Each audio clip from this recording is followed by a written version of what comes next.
ada isu yang berkembang yang berbeda juga. Oke, teman-teman, saya sampaikan mohon maaf jika beberapa kali kita sering bergeser jam dan waktu karena namanya juga dalam kondisi saat ini ya, ada aja kadang saya sibuk, kadang apa dan sebagainya. Saya bukannya berarti meninggalkan jadwal, tapi saya tidak mau juga ngajar misalkan dengan kondisi yang tidak nyaman posisinya kayak gitu. Kemudian di pertemuan yang sekarang ini sudah pertemuan ke-13 ya, Juli ya. Hari ini ke-13 ya. Iya, Pak. Benar. Berarti tinggal satu pertemuan lagi di pertemuan ke-14. Jadi saya sampai uh, yaitu tugas membuat artikel itu. Tapi insya Allah saya yakin teman-teman bisa mengerjakannya dengan baik.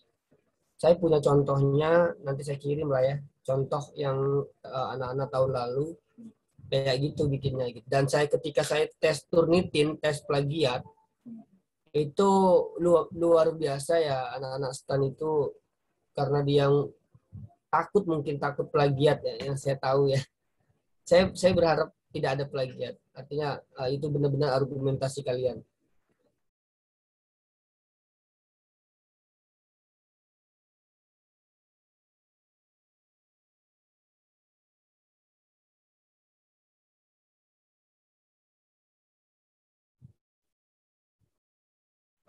Sorry. Jadi ketika saya cek tes Turnitinnya mahasiswa STAN itu hanya 5%, bahkan ada yang sampai 10% saja. Jadi itu sangat masuk akal dan saya berharap kalian juga melakukan hal yang sama.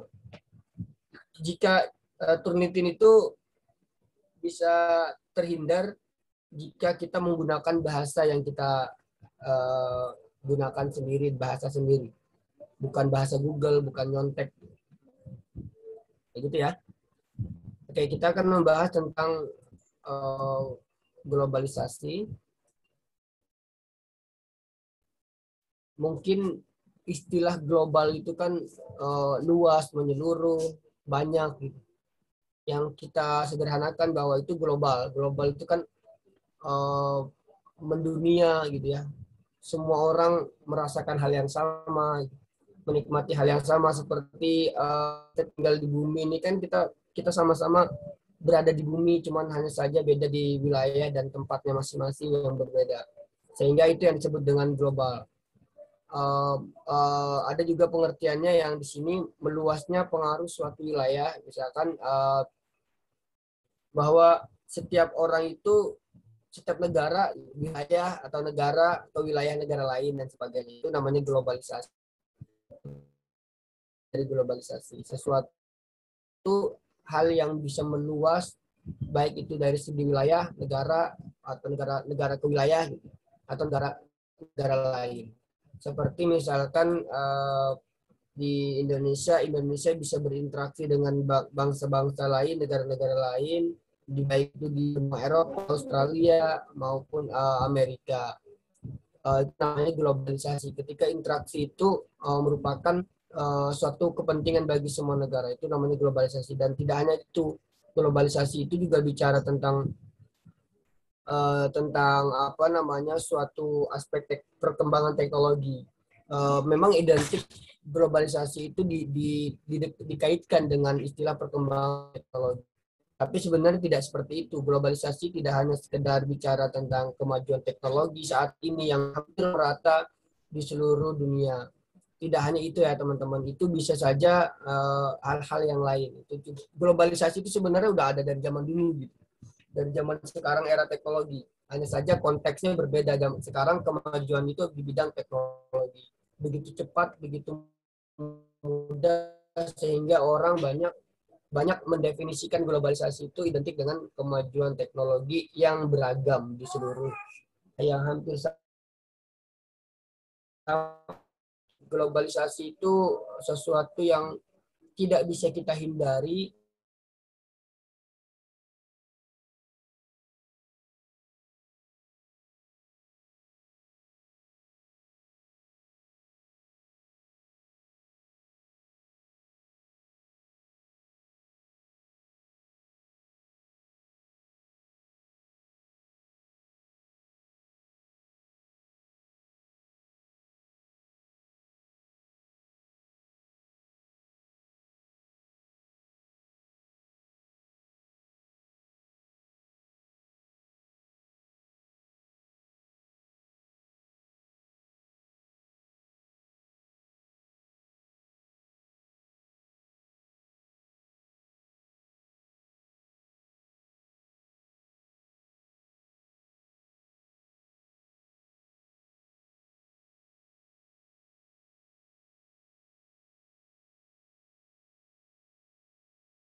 Oke. Jadi kita tidak bisa menghindari situasi saat ini yang memang harus berhadapan dengan dunia global. Perkembangan teknologi itu bisa mempengaruhi semua perkembangan yang ada di semua negara, baik itu perkembangan sumber daya, memanfaatkan sumber daya maksudnya, perkembangan ekonomi dan semuanya. Tergantung bagaimana pengelolaan dan pemanfaatan teknologi tersebut di setiap negara. Kayak gitu. Namun globalisasi tidak bisa juga kita anggap remeh, teman-teman. Kita punya tantangan tersendiri untuk berhadapan dengan dunia lain, dengan dunia global, maksudnya dengan negara-negara yang lain. Misalkan terkait dengan nasionalisme. Nasionalisme menjadi penting bagi kita sebagai bangsa Indonesia yang hampir setiap tahun kita selalu diuji tentang persatuan kita, ada baik itu tentang kondisi Pancasila kita, dasar negara kita, selalu menjadi pembahasan tertentu. Sehingga nasionalisme, kecintaan terhadap bangsa kita sendiri itu teruji saat ini dengan kita menjadi bagian dari masyarakat global. Misal saja hari ini nasionalisme kita diuji dengan ketika kita memiliki handphone yang sangat canggih, bisa nggak mempengaruhi nasionalisme? Insya Allah mempengaruhi. Dari segi mana mempengaruhi? Misalkan teman-teman karena punya handphone lebih senang membuka informasi tentang negara-negara lain sehingga teman-teman sedikit luntur tentang kecintaan teman-teman pada negara. Misalkan contoh, salah satu dari kalian membaca informasi tentang negara tetangga, tapi teman-teman senang banget dengan negara tetangga itu dan selalu banding-bandingin negara tetangga kecil tapi kaya, Indonesia kayaknya gimana, miskin dan sebagainya, korupsinya banyak dan sebagainya, dan selalu banding-bandingin dan selalu memojokkan Indonesia. Saya merasa dengan cara itu muncul suatu komentar saya bahwa dalam kondisi apapun bangsamu adalah yang terbaik. Dalam kondisi apapun bangsamu adalah yang terbaik. Dalam kondisi apapun itu. Nasionalisme itu bicara tentang itu. Anda boleh kagum pada negara lain, tapi tidak boleh membenci negaramu sendiri. Membenci ya. Yang boleh kita kritik itu, kita nggak bisa menyalahkan negara saat ini. Yang kita boleh salahkan adalah ketika pemerintah yang mengelola negara saat ini ada kesalahan di dalam pengelola, itu boleh kita tegur sebagai masyarakat. Ya, itu boleh, tapi anak stan nggak punya kebebasan untuk menegur itu. Iya, nggak boleh demo ya. Nah, nasionalisme, teman-teman, jangan kalian mengira bahwa di Indonesia saat ini tuh nasionalismenya aman-aman saja, bukan. Tapi menurut saya ketika ada beberapa kelompok tertentu karena alirannya misalkan aliran atau golongannya itu di dalam berinteraksi maupun beragama, bersosial itu hampir sama dengan mayoritas di negara tertentu, maka terkadang orang lain tersebut senang dengan negara-negara itu. Misalkan ada teman saya senang sekali dengan Turki, yang mempelajari sejarah Turki boleh sebagai ruang ilmu, nggak apa-apa kita mempelajari Turki, tapi kita tidak bisa menjadikan Turki itu seperti yang terbaik lalu kemudian banding-bandingin. Dan kita tahu teman-teman, saya pernah teman-teman punya murid ya. Saya pernah punya murid di SMP. Di SMP itu murid itu dia lama, ya saya sebut aja ya, dia cucunya Vina Panduwinata, artis kondang di Indonesia. Dia lama di luar negeri, tapi ketika Indonesia susah, kemudian selain berbahasa Indonesia juga susah, dia juga selalu banding-banding di negara yang sebelumnya ditinggal itu enak, nggak ada jambret, kalau ke pasar-pasar nggak takut, nggak becek, kemudian tidak macet, semua terkelola, negara masyarakatnya tertib, taat terhadap aturan.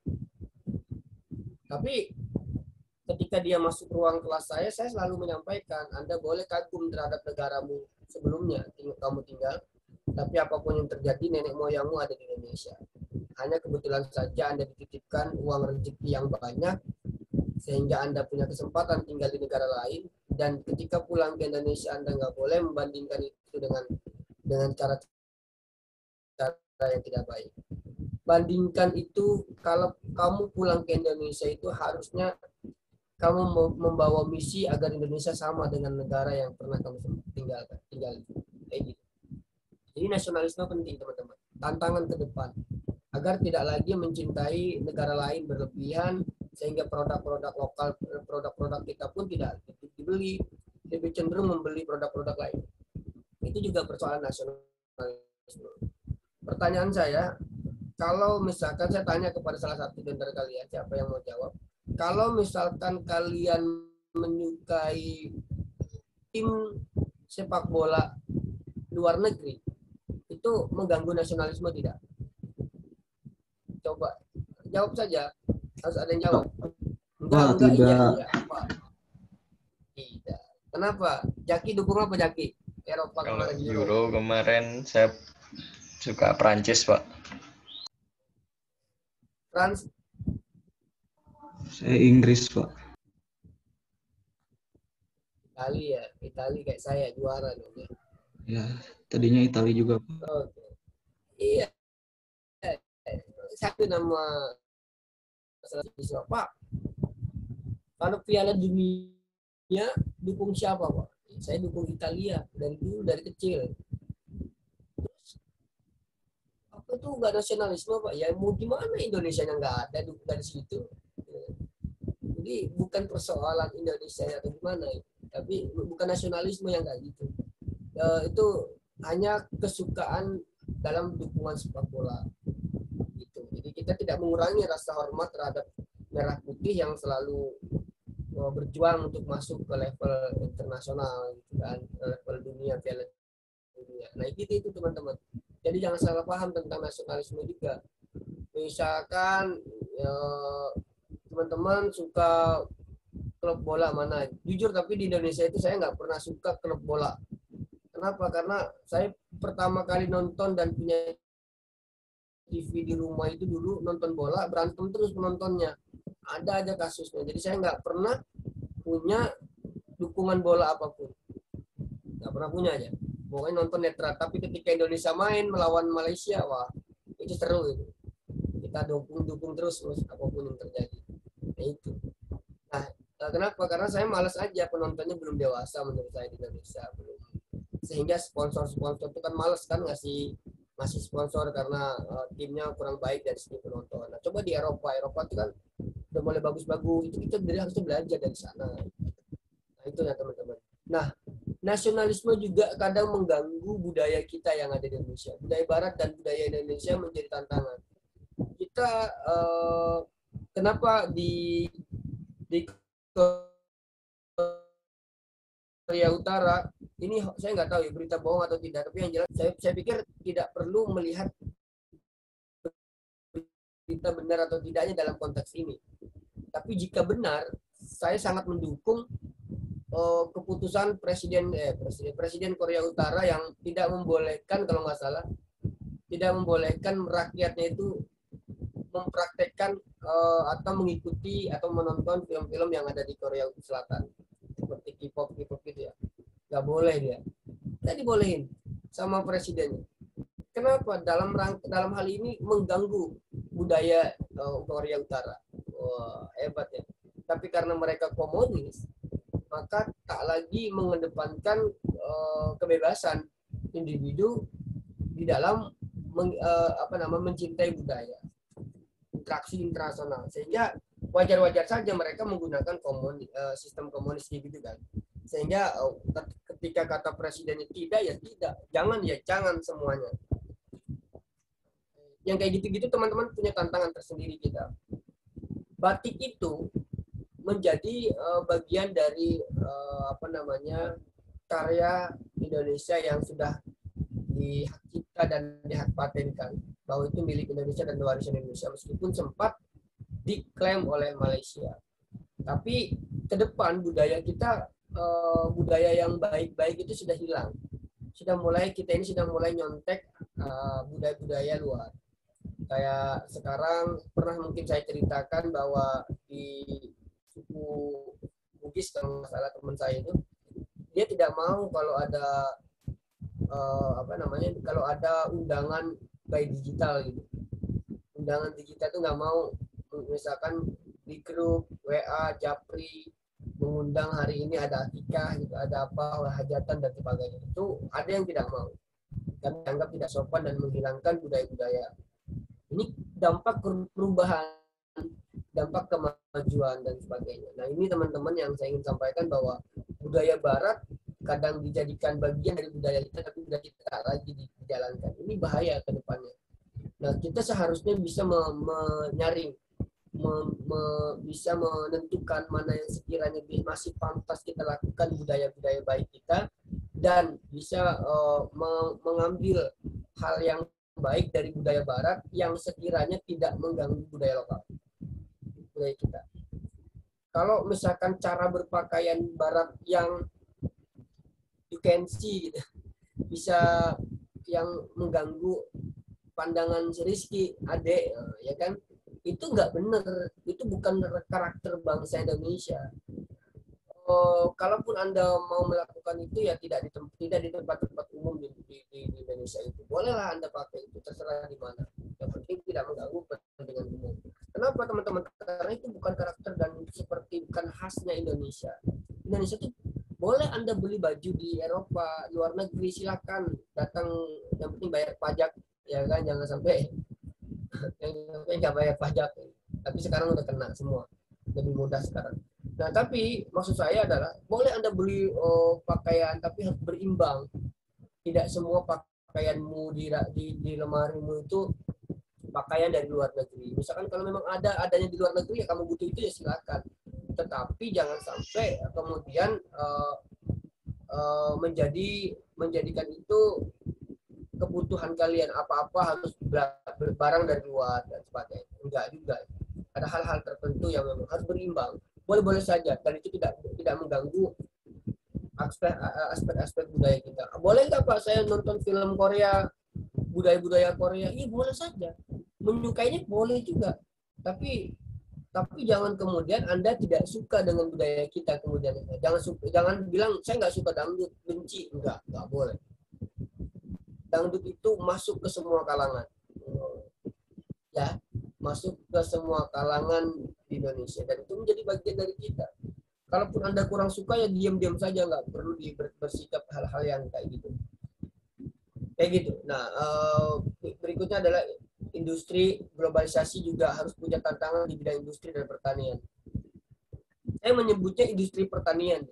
Indonesia itu kalah dengan Jepang, kalah dengan Vietnam, nggak usah Jepang, kalah dengan Vietnam di dalam industri pertanian. Kenapa saya sampaikan kalah? Vietnam dengan luas wilayah, agraria, lahan pertanian itu lebih luasan Indonesia dibandingkan kita. Dan kita lebih dulu merdeka dibandingkan Vietnam. Tetapi industri pertanian mereka jauh lebih hebat dibandingkan kita. Ternyata teman-teman, ketika dianalisis, seseorang sosiolog pernah menulis di dalam bukunya, apa isinya? Indonesia itu merasa punya lahan. Indonesia itu merasa punya negara yang segalanya ada, sehingga tak perlu disiapkan berlebihan agar daya tahannya itu kuat. Beda dengan Jepang, dengan Vietnam. Vietnam itu merasa bahwa kondisinya tak sama dengan Indonesia, lahannya tak banyak, maka dia mengembangkan industri pertaniannya dengan baik. Sehingga apa yang terjadi? Kita berkali-kali melakukan impor beras kepada dari negara mereka. Sedangkan Indonesia dalam zona nyaman. Yang penting di Bekasi lahan masih banyak, meskipun pelan-pelan diganti dengan perumahan. Ya udah, sepanjang jalan kalau teman-teman naik kereta pun dari Jakarta ke Jawa sana, itu itu masih banyak lahan-lahan sebenarnya. Cuman apakah menggunakan teknologi yang baru, apakah ditanam, kan di Jepang itu kalau nggak salah, kalau di Indonesia itu berapa hari untuk bisa panen padi. Tapi kalau di Jepang itu nggak nyampe 2 bulan dia udah panen besar. Teknologinya udah luar biasa. Ini yang saya katakan. Sehingga dalam pengelolaan baik itu di dunia industri, di dunia pertanian, kita sangat jauh dengan negara-negara lain. Harusnya hari ini kita mampu memanfaatkan dunia industri, perkembangan teknologi, mampu menyelaraskan itu, sehingga Indonesia menjadi bagian negara yang maju, bukan negara konsumtif. Ada handphone, kita dimanjakan dengan handphone baru, RAM-nya bagus, kameranya bagus, murah. Kalau bisa, kalau perlu handphone itu setahun sekali ganti. Kita sengaja disetting untuk itu saat ini. Sehingga apa yang terjadi? Orang Indonesia nggak percaya diri untuk menciptakan handphone. Padahal kebutuhan kita sendiri banyak. Yang senang apa? Cina misalnya. Yang senang itu Cina. Barangnya laku di Indonesia. Kita nggak punya apa-apa. Padahal kalau bisa kita jualan di Cina sana, Cina itu punya banyak rakyat. Pasarnya tinggi sekali, banyak. Indonesia menjadi lahan bisnis bagi semua negara. Nah, di bidang pertanian yang saya sampaikan tadi, kita tidak bisa mengelola. Indonesia itu kalaupun bisa nanam pertanian itu hanya bisa memenuhi kebutuhan kita. Hanya nanam aja dan tidak menjadi tidak berbentuk luaran, tidak berbentuk produk lain tambahan. Misalkan beras itu bisa jadi apa lagi? Bisa nggak kita satu saat beli beras itu cepat masaknya gitu? Bisa kemasan gitu, bikin beras kayak mungkin kayak dunia ke depan kayak gitu. Jadi kita nggak lagi butuh kompor yang banyak, masak yang banyak. Beli beras 1 kilo itu sudah ada kemasannya buat jalan-jalan. Kayak tentara perang itu kan punya dia. Tinggal diisi air panas, beberapa menit kemudian udah bisa dimakan nasi. Suatu saat mungkin seperti itu. Itu yang saya katakan, tantangannya ke depan kayak gitu teman-teman. Globalisasi di Indonesia ada globalisasi ekonomi, globalisasi iptek, globalisasi etika dan efisiensi. Nah, saya ingin menyampaikan, globalisasi di bidang ekonomi sudah sangat jelas. Banyak organisasi-organisasi internasional yang mengatasnamakan ekonomi. Dalam rangka apa? Dalam rangka membangun kerjasama antar negara. Tujuannya apa? Tujuannya barangkali untuk bersama-sama membangun pasar mereka masing-masing di dunia internasional, baik itu ekspor maupun impor. Lakukan kerjasama ekonomi dengan negara mana? Itu Indonesia sering lakukan itu. Indonesia melakukan kerjasama ekonomi dengan beberapa negara di dunia itu untuk tujuannya apa? Untuk memastikan menyamankan Indonesia, sama menguntungkan. Negara itu juga untung, kita juga untung. Bidang ilmu pengetahuan dan teknologi sudah sangat jelas. Globalisasi pasti sangat berdampak pada ilmu ini. Ilmu pengetahuan dan teknologi. Saat ini teman-teman itu persoalan terbit jurnal yang harus fokus. Untuk kalangan mahasiswa, fokus itu terlalu mahal jika prosesnya itu bisa sampai minimal itu ada yang 15 juta, 17 juta, bahkan sampai 25 juta. Bisa terbit di jurnal internasional. Tapi teman-teman, Scopus itu bisa dijadikan suatu sumber bidang ilmu secara meluas. Ketika kita punya terbitan Scopus, maka semua orang bisa membaca dari ilmu kita. Nah, perkembangan ilmu saat ini tidak bisa kita hindari bahwa semua orang bisa. Anda hari ini buka handphone, cari sesuatu yang pengen Anda tahu, semuanya sudah ada di handphone Anda. Tinggal dibuka, crack, ada semua. Ilmu secara menyeluruh sekarang itu gampang dipelajari.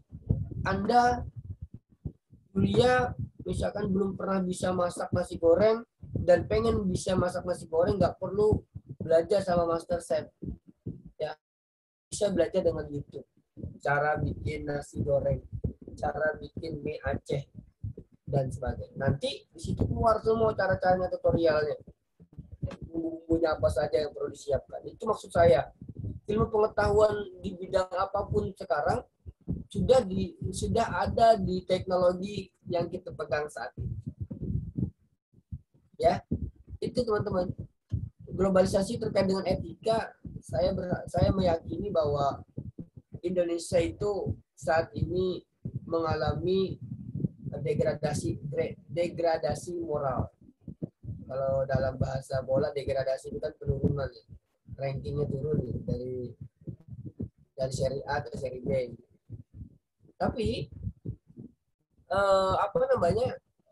Indonesia itu mengalami penurunan dengan itu.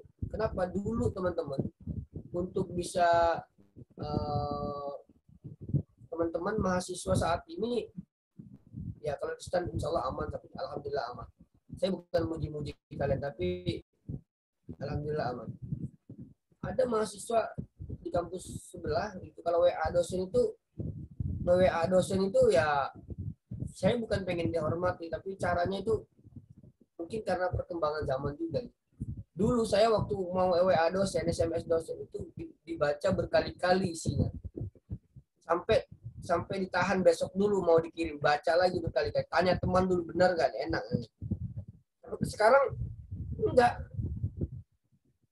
Akhirnya mau tanya dong. Apa sih, saya kan masih anak muda juga, tapi ya mau pakai bahasa-bahasa yang sedikit lebih enak. Tapi itulah anak-anak sekarang. Tapi kita tidak bisa juga menyalahkan mereka. Tegur mereka itu dengan cara-cara yang kekinian juga. Sehingga nanti mereka, misalkan dia nggak pakai assalamualaikum, saya balas aja waalaikumsalam. Iya Pak, maaf Pak, assalamualaikum. Jadi dengan kayak gitu sebenarnya menegur tapi mendidik juga, tanpa menyalah-nyalahkan. Daya tahan dan daya saing globalisasi. Kita ini teman-teman, kita memikirkan dari segi daya saing di dunia global, daya saing individu. Teman-teman, Indonesia itu tahun 2013 saya membaca suatu data ketika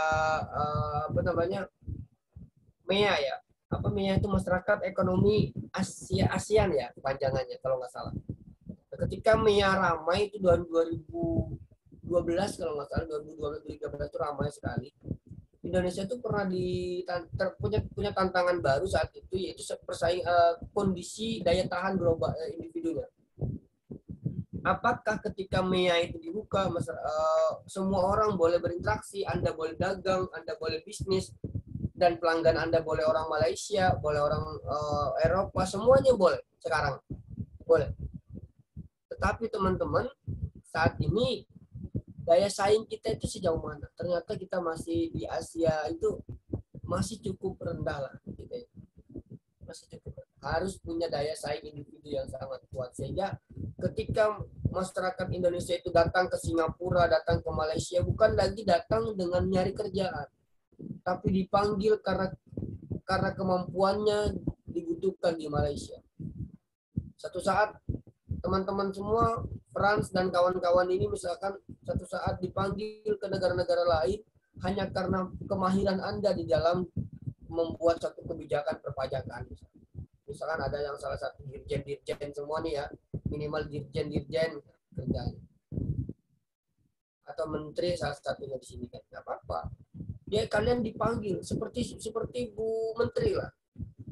Seperti Bu Menteri kita kan pernah menjadi Direktur Bank Dunia, perwakilan Asia. Tapi itu maksud saya gitu, yang kayak gitu tuh daya saing gitu terus kayak gitu. Dunia itu membutuhkan kehadiran kita, bukan kita datang untuk mencari pekerjaan menjadi tenaga kerja Indonesia. Yang levelnya adalah underwater, pekerja bawah lah, pekerja keras. Daya saing individu itu meliputi aspek intelektual, aspek kreativitas, aspek moral dan sikap, aspek bahasa, aspek motivasi. Ini nampaknya menjadi daya saing individu. Intelektual kita harus sejajar dengan bangsa-bangsa lain, itu sangat perlu, teman-teman. Intelektual kita. Kreativitas kita juga sama. Intelektual itu gimana ya? Indonesia itu mau maju kalau misalkan tidak didukung dengan program-program yang membuat kita itu menjadi orang yang intelek, berpikir cerdas. Tapi harapan sekarang kan ada istilah kampus merdeka, merdeka belajar. Kampus merdeka dan merdeka belajar. Programnya selalu hari ini lagi dikaji terus-menerus programnya, agar menjadi kesadaran bersama bahwa mahasiswa itu harus merdeka atas dirinya sendiri. Mahasiswa itu nggak boleh tertekan dengan keadaan dosennya. Dosennya nggak boleh marah-marah, nyalah-nyalahin. Kayak gitu. Itu kalau kayak gitu berarti dosen dan mahasiswanya nggak merdeka. Maka cita-cita negara, harapan negara untuk membuat program kampus merdeka, merdeka belajar, maka tidak akan tercapai dengan baik. Dan bagaimana intelektual itu menjadi bagian dari hal yang harus dipersiapkan agar individunya memiliki daya saing yang luas. Kreativitas akan muncul dari situ. Kalau misalkan maaf ya, tugas yang saya berikan pada kalian itu dalam rangka menciptakan, mengasah kreativitas Anda di dalam membuat artikel penulisan. Kalau misalkan saya paksa harus begini, nggak mau saya gini. Ya, artinya saya menekan Anda, kalaupun tulisan itu jadi maka tidak dalam rangka menciptakan dan mengasah kreativitas. Aspek moral dan sikap, maka semua orang yang hari ini sekolah, pendidik harus mengedepankan aspek moral dan sikap. Sikap itu apa, teman-teman? Moral dan sikap itu berbeda. Ada karakter, ada sikap, ada moral, ada karakter dan moral. Thomas Likona mengatakan dalam bukunya, yaitu Pendidikan Karakter, mengatakan bahwa moral dan karakter itu definisinya berbeda. Saya punya keyakinan 29 orang yang ada di kelas ini adalah orang yang memiliki moral. Wah Pak, kemarin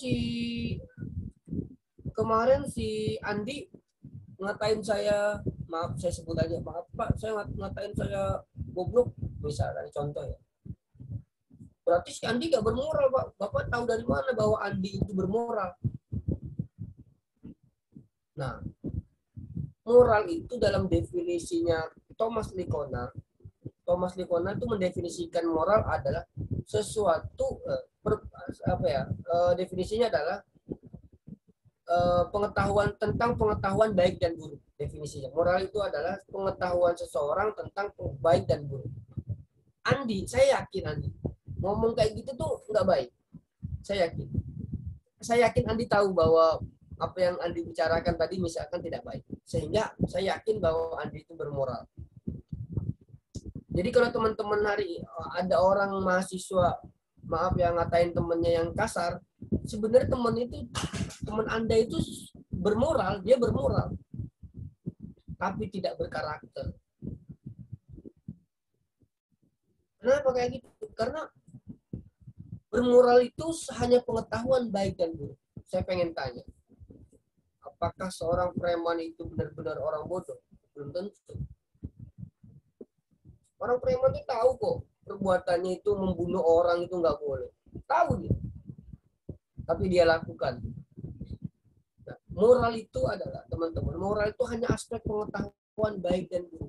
Saya tanya, ketika ada orang melanggar lalu lintas, menerobos lampu merah, apakah dia tahu bahwa lampu merah itu tandanya masih berhenti? Semua orang pasti tahu.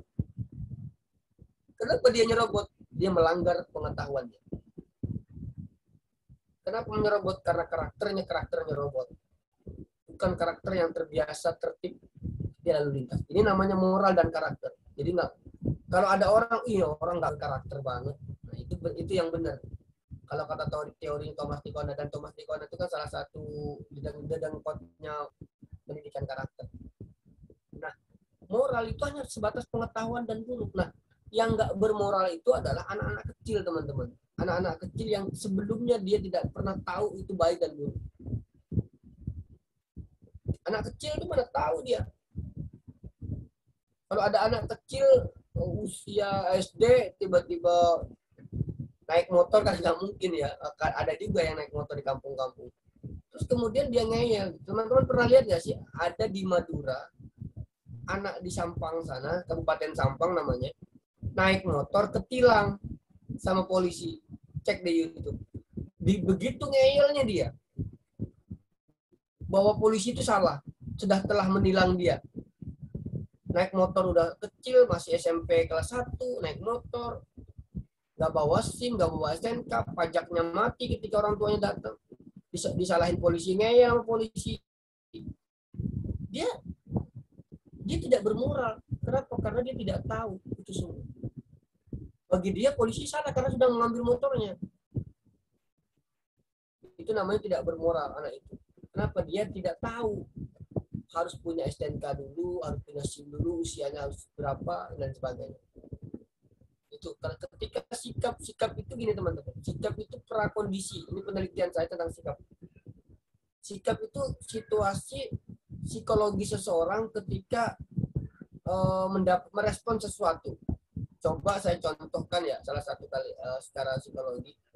Misalkan kalian semuanya berdiri, misalkan. Ketika saya suruh berdiri, ada yang berdiri dalam kondisi lemes, ada yang berdiri dalam kondisi semangat, ada yang berdiri, ini ngapain sih Pak Heri nyuruh gue berdiri. Nah, ternyata itu sikap itu belum ngapa-ngapain teman-teman. Ingat, sikap itu belum ngapa-ngapain.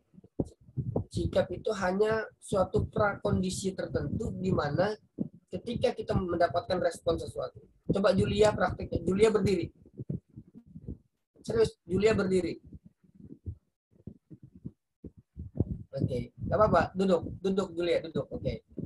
Ketika lihat respon Julia beda dengan teman-teman yang lain, saya yakin. Nah, itu sikap Julia. Tapi ketika Julia sudah berhasil berdiri, itu tidak lagi jadi sikap. Dia proses berdiri itu sikap. Aspek psikologinya di situ. Ya, gitu ya. Jadi nanti kapan-kapan bisa ceritain ke siapapun tentang sikap.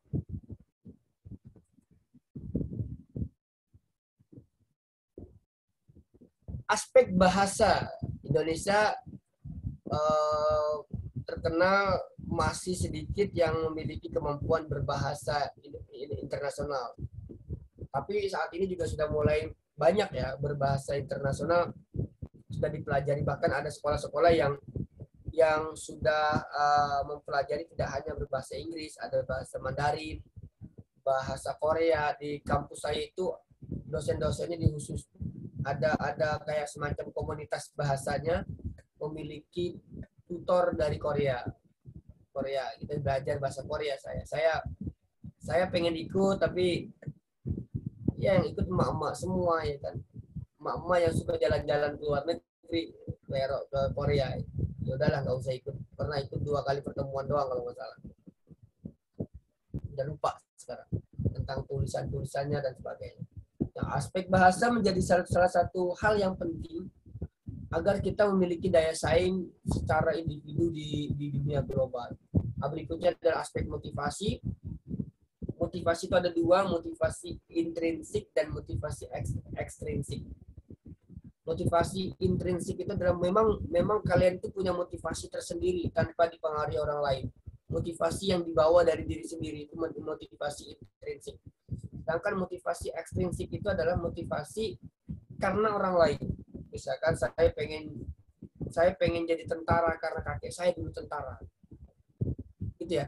Saya pengen masuk STAN karena tetangga saya sudah kaya raya, senior saya nanti di STAN, itu tetangga saya. Pengen termotivasi karena tetanggamu. Mas Rizky ketawa-ketawa kayak gitu juga jangan-jangan ini ya. Kayak gitu teman-teman. Jadi motivasi itu ada yang ada yang dari diri sendiri tanpa dipengaruhi orang lain. Bisa gitu. Itu yang disebut dengan motivasi. Jadi kita harus punya motivasi yang bagus untuk menjadikan diri kita itu punya daya saing. Tidak perlu berpura-pura menjadi orang lain hanya karena menginginkan sesuatu. Dan jadilah diri sendiri.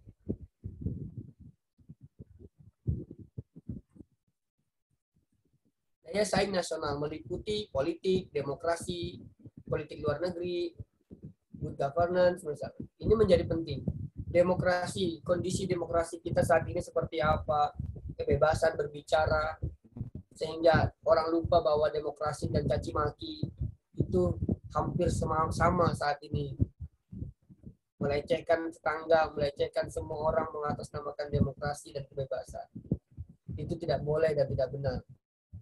Daya saing nasional itu tergantung kondisi kekuatan demokrasi kita. Tetapi jangan salah teman-teman, kita sedang memperbaiki sistem bahwa tahun 2024 kita akan mengadakan pemilu serentak seluruh Indonesia. Pilkada serentak seluruh Indonesia. Tujuannya apa teman-teman? Tujuannya agar kita juga menghemat biaya, tidak lagi banyak pemilu. Dan juga menciptakan ruang demokrasi, bahwa demokrasi itu, pemilu itu hanya agenda 5 tahunan, bukan agenda setiap tahun. Oh begitu Pak? Oh tahun ini pemilu presiden, tahun berikutnya pemilu gubernur, berikutnya lagi pemilu bupati, berikutnya lagi pemilu desa, kades. Selesai sudah.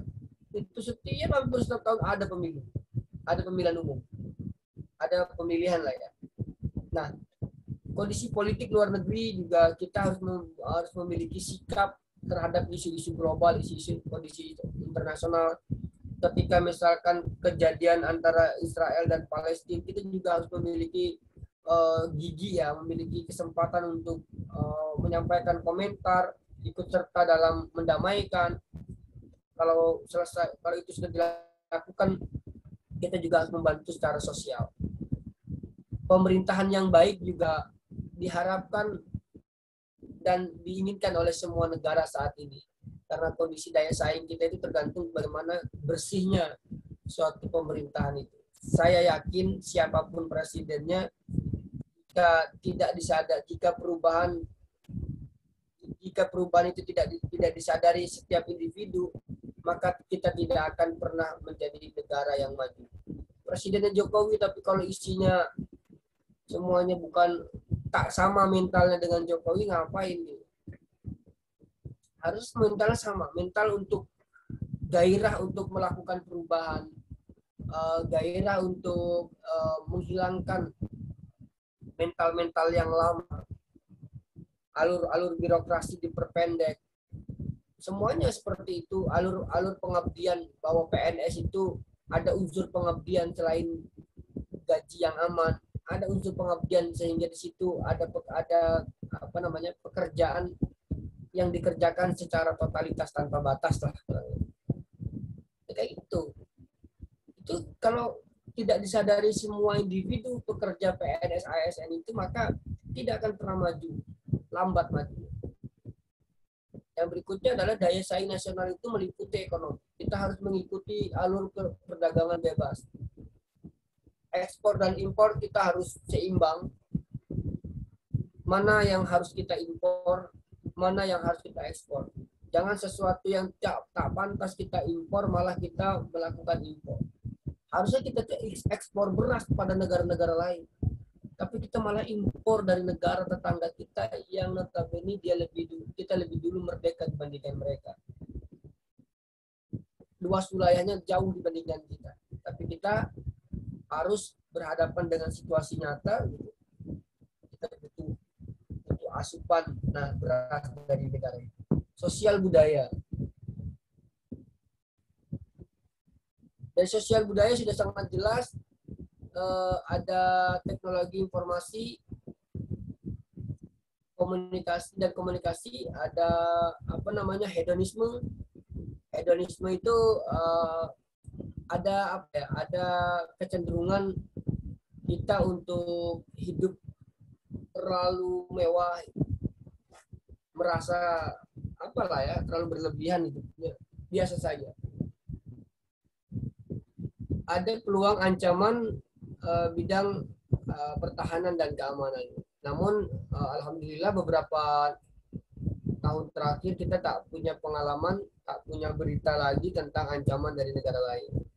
Alhamdulillah, semoga terus menjadi negara yang aman. Sampai sini ada pertanyaan?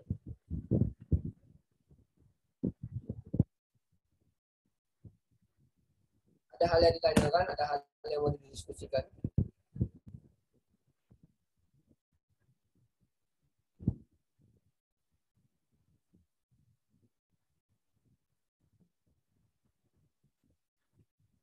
Renungan pertanyaannya, ada pertanyaan. Apakah globalisasi itu akan mewarnai Indonesia? Mewarnai Indonesia atau Indonesia yang diwarnai dunia? Saya ingin yang jawab itu gantian. Jangan itu aja orangnya. Amelia.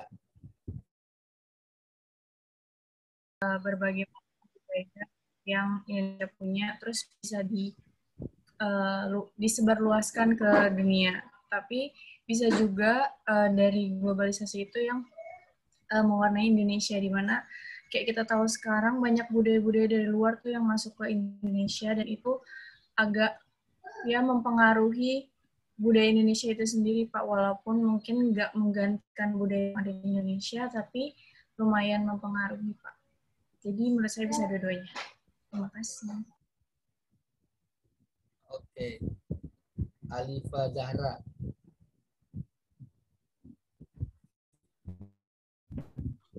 Iya, Pak. Apakah Indonesia akan diwarnai atau mewarnai? Sama kayak Amel, bisa keduanya karena nggak bisa dipungkiri kalau misalnya dalam beberapa tahun ke depan Indonesia juga akan mempengaruhi dunia. Kalau saat ini kan bisa dilihat Indonesia sebagai negara berkembang hanya menerima pengaruh-pengaruh dari luar negeri, tapi mungkin ke depannya kita bisa menjadi pengaruh untuk luar negeri seperti itu, Pak. Oke. Angelica Sirait. Jika kita mewarnai dunia, kira-kira potensi Indonesia itu potensi apa yang paling memungkinkan untuk mewarnai dunia? Apakah suara saya terdengar, Pak? Terdengar. Kalau yang saya lihat, mungkin yang bisa mempengaruhi dunia batik mungkin ya, Pak. Soalnya saya sendiri suka dengan budaya Korea dan penyanyi mereka, dan saya lihat beberapa artis mereka karena tahu pasarnya itu besar, mereka stylistnya itu memakaikan batik kepada penyanyi di sana. Menurut saya itu juga salah satu pengaruh positif yang bisa kita kembangkan untuk mengembangkan batik lebih lagi di seluruh dunia. Terima kasih. Coba kamu nyanyiin lagu Korea itu. Nggak bisa, Pak. Teman-teman mau denger. Oh. Hanya menyukai saja ya, nggak bisa nyanyi gitu ya.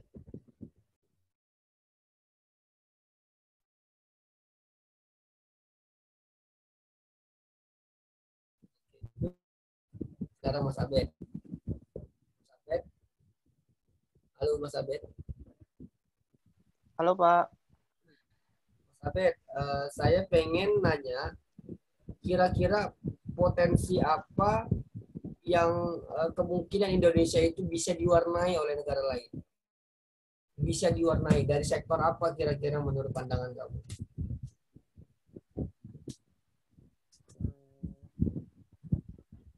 Diwarnai ya Pak.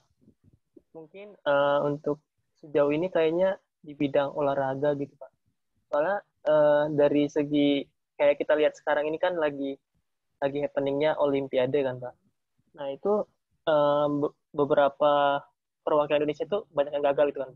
Nah mungkin dari semangat juang atau nilai-nilai apa ya Pak, nilai-nilai daya juangnya gitu ya, itu masih kalah dibanding negara-negara lain gitu. sehingga banyak perwakilan negara yang berguguran gitu Pak. Itu sih Pak dari sudut pandang olahraga. Dan juga SDM mungkin juga bisa Pak, karena tingkat ini akselerasi pertumbuhan sumber daya manusia masih jauh dibanding dengan negara-negara Asia, bahkan itu juga masih sedikit terlambat gitu Pak. Baik, terima kasih. Ayo Mas Fikar, serang. Menurut Mas Fikar, di sektor mana yang kemungkinan Indonesia itu masih diwarnai oleh negara lain? Cek. Pak, suaranya jelas.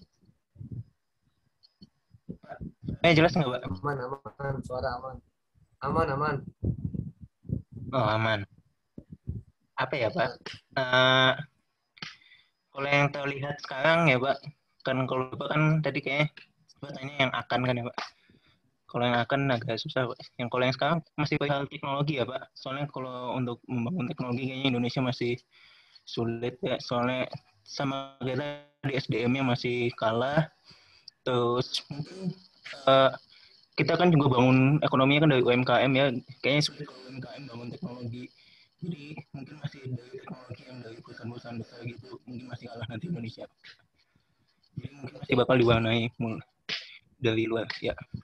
Ini terakhir ini saya pengen ngebanggain Angelica, ada orang Korea nih absen 11 orang Korea nih absen 11. Absen 11 orang Korea. Oke, jika dari teman-teman tadi bahwa ada yang diwarnai dan mewarnai, menurut Anda Indonesia saat ini apa yang harus di Indonesia lakukan dan apa yang harus dipersiapkan oleh kita agar kita bisa mewarnai bangsa lain?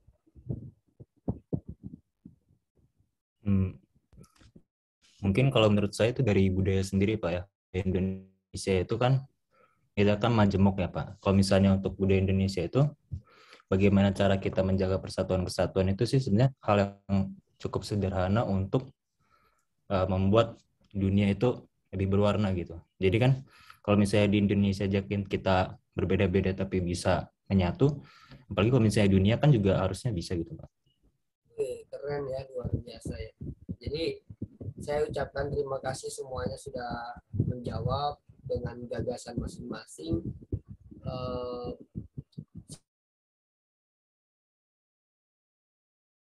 Warna biru tidak boleh diwarnai orang lain. Jadilah diri sendiri agar warna itu semakin banyak. Pelangi itu kenapa indah? Karena warnanya banyak. Dan munculnya itu kadang-kadang. Ya, kadang-kadang. Dan indah ketika dilihat di nanti-nanti. Jangan sampai satu warna saja. Kita harus punya banyak warna sehingga warna itu hadir begitu menyenangkan ketika kita lihat. Itulah namanya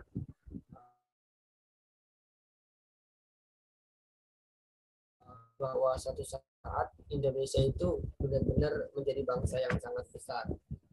Siapapun nanti ya, saya memiliki keyakinan itu, siapapun presidennya, optimisme untuk menjadi bangsa yang besar itu selalu ada. Kesempatan itu masih ada untuk kita terus kembangkan. Yang terpenting mulai hari ini adalah kalian tidak boleh ikut serta merusak bagian manapun negara ini. Kalau kalian bertugas satu saat, bertugas dimanapun, kalian bekerjalah sebaik mungkin. Prinsipnya adalah ketika gagasanmu dan idemu, kondisimu itu nanti nggak mampu memberi ide terbaik agar Indonesia itu jauh lebih baik, paling tidak Anda tidak boleh ikut merusak. Udah, apa yang Pak Hoiri bisa lakukan saat ini lakukan untuk bisa berpartisipasi mencerdaskan anak bangsa. Apakah saya bisa ikut merusaknya? Saya berusaha untuk tidak ikut merusak. Karena itu melanggar sumpah akademik saya bahwa ketika saya satu saat mengabdi pada negara maka saya tidak ikut merusaknya.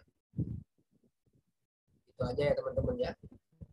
Kita sudah 1 jam, tak apa-apa, kita sudah melewati fase pertama ya Julia ya. Minggu depan kita normal ya, hari Rabu ya.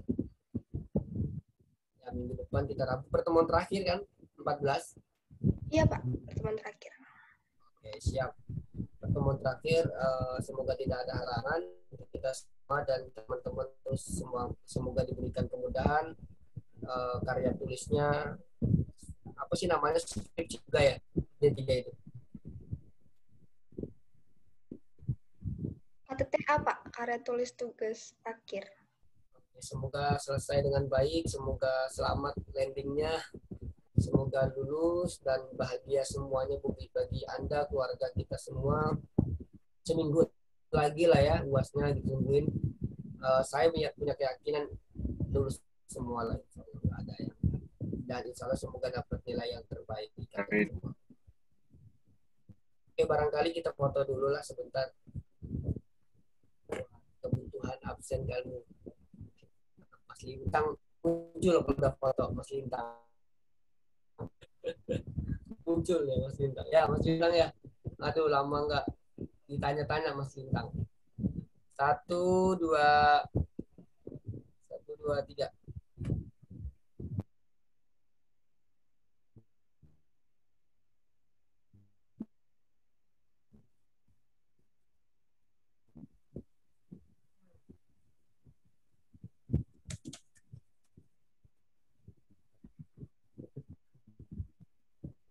Lagi ya sekali lagi. 1, 2, 1, 2, 3.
Ternyata ngelag.